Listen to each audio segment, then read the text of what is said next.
The back door slammed so hard the picture frames rattled. My father's hand was wrapped tight around my son's wrist, dragging him down the porch steps while Owen whispered, "Grandpa, it's cold." It was 12, Soventon, again. And when I demanded to know where they were going, my father didn't even slow down. He turned, eyes flat and cruel, and said, "You're his mother on paper, Uduth. Don't confuse that with authority." That was the moment something inside me went completely still. Not broken, not angry, just cold and calculating. I'm Uduth. I am 32 years old. White. American. A working mother who spent too long trusting the wrong people because they wore the mask of family. I stood in my doorway watching my father's truck disappear down the empty street, my 7-year-old son pressed against the passenger window. And I made a decision that would unravel everything. Before we go further, drop a comment and let me know where you're listening from right now. I want to know who's part of this community. The house felt wrong after they left. The silence wasn't peaceful. It was heavy, suffocating, like the air before a storm. I walked into Owen's bedroom and sat on his bed, staring at his empty pillow. The dinosaur nutlet glowed softly in the corner, casting shadows that looked like claws on the wall. My hands were shaking, not from fear, from rage I couldn't let out yet. This wasn't the first time. It was the 7th time in 3 weeks, always after midnight, always without explanation, always with that same dismissive tone when I asked questions. My father had moved in 6 months ago, supposedly to help with Chuldka while I worked long hours at the accounting firm. It was supposed to be temporary, but temporarily it had turned into control. He acted like Owen was his son, not mine. And the worst part, my husband, Lucas, didn't seem to care. Morning came with fake smiles and cold coffee. I confronted my father at the breakfast table. Owen was upstairs getting dressed for school, so I kept my voice low but firm. "Where did you take him last night?" My father didn't look up from his newspaper. He just smiled, the kind of smile that made my skin crawl. "Community work, Uduth, something you wouldn't understand because you're too busy pretending to be important at that office job." Lucas walked in, tie half done, and I turned to him. "Did you know about this?" He avoided my eyes, poured coffee, checked his phone. "Your dad's just trying to teach Owen some responsibility. It's not a big deal." That's when I saw it clearly. The alliance formed without me. My father and my husband united in dismissing me, making decisions about my child like I was an obstacle to manage. I smiled back at both of them. "You're right, I'm probably overreacting." But inside, I was already planning. My name is Uduth Warren, and I need to tell you how this nightmare started. 6 months earlier, Lucas and I were drowning. We both worked full-time. Owen needed after-school care we couldn't afford. Babysitters kept canceling. I was getting written up for leaving work early to pick him up. We were exhausted, fighting constantly, falling apart at the seams. That's when my father showed up. Drummond, I am 58 years old, retired military. The kind of man who speaks in commands, not conversations. He offered to move into our spare room and help with Owen. No rent, just family helping family. I should have known better. My father never gave anything without strings attached. But I was desperate, and desperation makes you blind to red flags. Lucas loved the idea immediately. He always admired my father's discipline, his structure, his authority. I said yes because I didn't have the energy to say no. The first month was fine. My father picked Owen up from school, made dinner, helped with homework. He was strict but present. I told myself I was grateful, that I owed him for stepping in when we needed help. But gratitude is a weapon in the hands of someone who knows how to use it. Every time I questioned his methods, he reminded me. "I'm the one here every day while you're at work. I'm the one making sacrifices." The guilt was crushing. I worked late to prove I deserved the help. I stopped questioning his rules. When Owen started calling him sir instead of grandpa, I told myself it was just respect. When bedtime got earlier and earlier, I convinced myself the structure was good. The debt I didn't know I owed was growing, and my father was keeping a ledger I couldn't see. Then Owen changed. It started small, nightmares that left him shaking and silent. He stopped laughing at cartoons, stopped asking for snacks. When I hugged him, his body went stiff like he was bracing for something. One morning, I was braiding his hair for school and he said, "Grandpa says weak people cry, strong people obey." My stomach dropped. "Owen, who told you that?" He looked at me with eyes too old for 7. "Grandpa, he says I have to be strong like him, not soft like." He stopped. I knelt down. Like who, baby? Owen's voice got small. Like you. That phrase didn't come from a child. It came from someone feeding him words. I wanted to scream. Instead, I kissed his forehead and sent him to school. Then I sat in my car in the driveway and made a list of every strange thing I'd ignored. I couldn't sleep anymore. I started keeping a notebook, dates, times. Every night my father took Owen out after midnight, I wrote it down. I checked the mileage on his truck in the morning, calculating how far they'd gone. The numbers didn't lie, 12 miles, sometimes 15, too far for a quick drive, too consistent to be random. I did the math over and over, hoping I was wrong. But patterns don't lie. Something was happening, something organized. Something my father had been planning long before he moved in. The calm terror of realizing I'd handed my son to someone I didn't actually know was suffocating. I looked at photos of Owen from 6 months ago. Smiling, bright. Now he looked haunted. I thought about calling the police, but what would I say? My father takes my son on late-night drives. They'd tell me it was a family matter, so I did what I do best. I documented everything. At work, I was a machine. Fluorescent lights humming overhead, burnt coffee in a chipped mug, spreadsheets filling my screen. My manager, Patricia, stopped by my desk one morning. "Uduth, you've been incredibly focused lately. Your audit reports are flawless." I smiled, thanked her, told her I was just staying on top of things. But under the desk, my hands were shaking. My focus wasn't dedication. It was survival mode. I worked through lunch reviewing Owen's school records. Teacher notes mentioned he seemed distant and overly compliant. The school counselor had flagged a drawing he made, dark colors, a figure standing over smaller figures. When I asked Owen about it, he said, "It's nothing, Mom, just a picture." But his voice was flat, empty. I felt hollow. At work, I was praised for my calm professionalism. At home, I was falling apart in silence. The night I followed them, I felt like I was stepping off a cliff. It was 12:03 a.m. when I heard the back door creak open.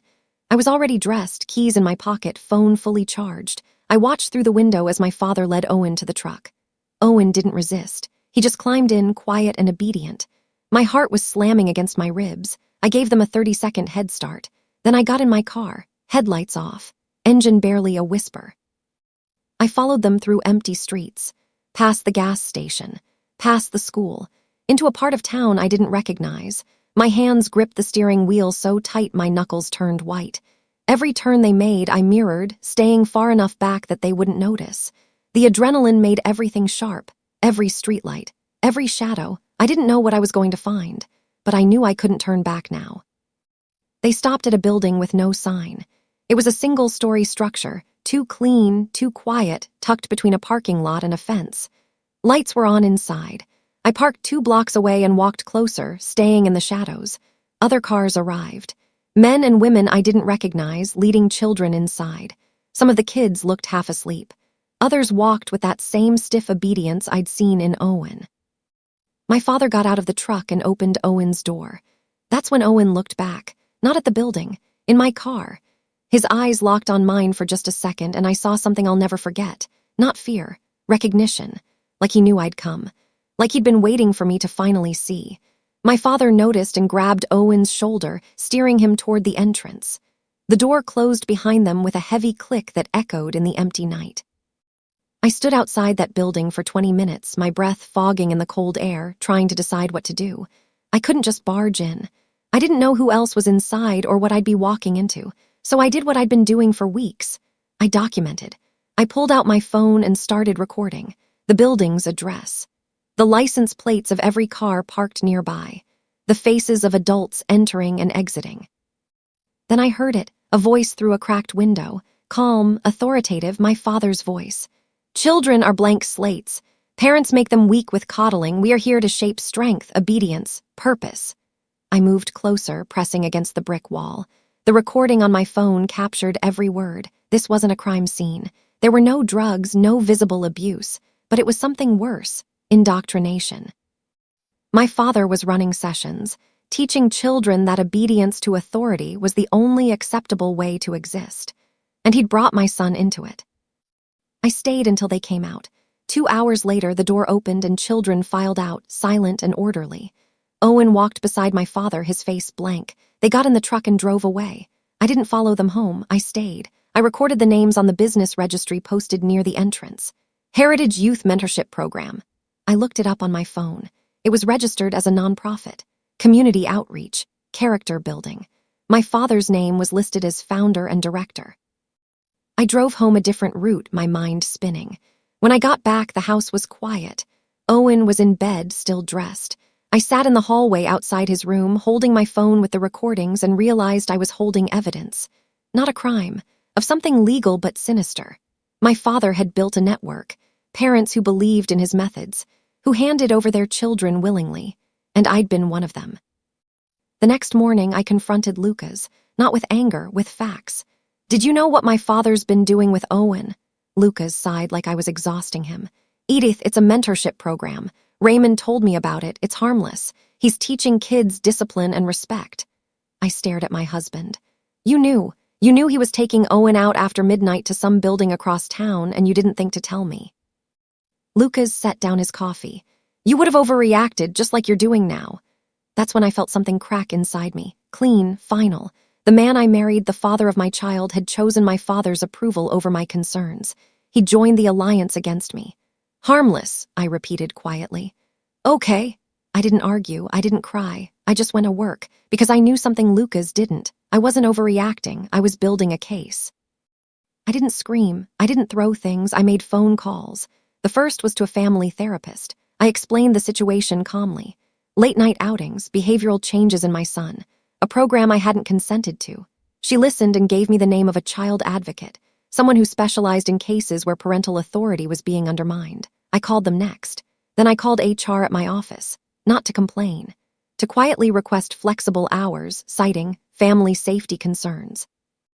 They approved it immediately. Every step I took was documented. Every conversation is recorded. I wasn't building a case for court. I was building a case for control. My father had spent months taking power from me piece by piece. Now I was taking it back. The therapist scheduled an evaluation for Owen. The advocate opened a file. HR flagged my situation for legal review in case I needed workplace protection. I moved through these steps like I was running an audit, methodical, precise, unemotional. My father called me emotional 3 days later. I'd asked him very calmly to stop taking Owen to the program. He laughed. "You're hysterical, Edith. This is why women can't handle authority. Too much feeling, not enough logic." I held my phone up where he could see it.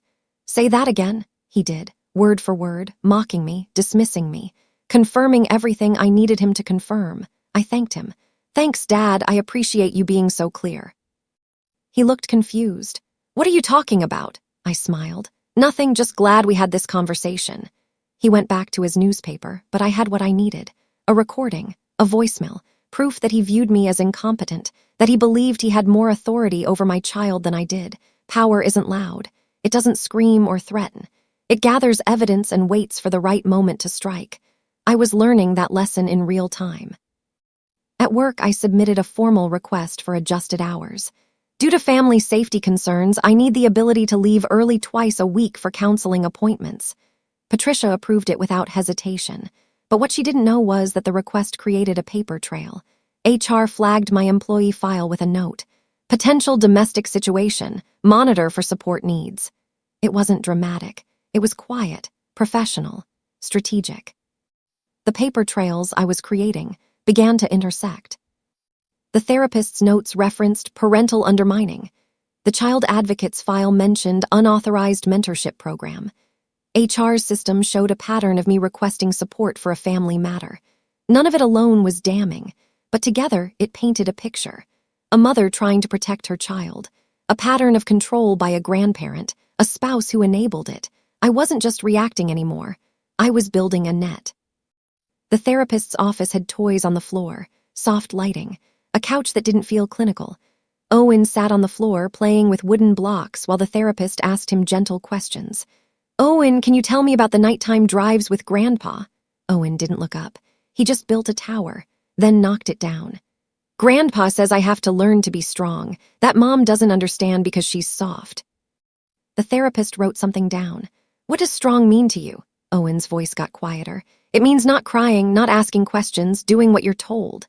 He paused. Then, almost as an afterthought, he added, "Grandpa says people who don't obey cause problems. He says Mom causes problems." The therapist looked at me. I didn't cry. I just nodded. She wrote more notes. At the end of the session, she told me Owen was exhibiting signs of coercive control. That his language wasn't developmentally appropriate, that he'd been conditioned.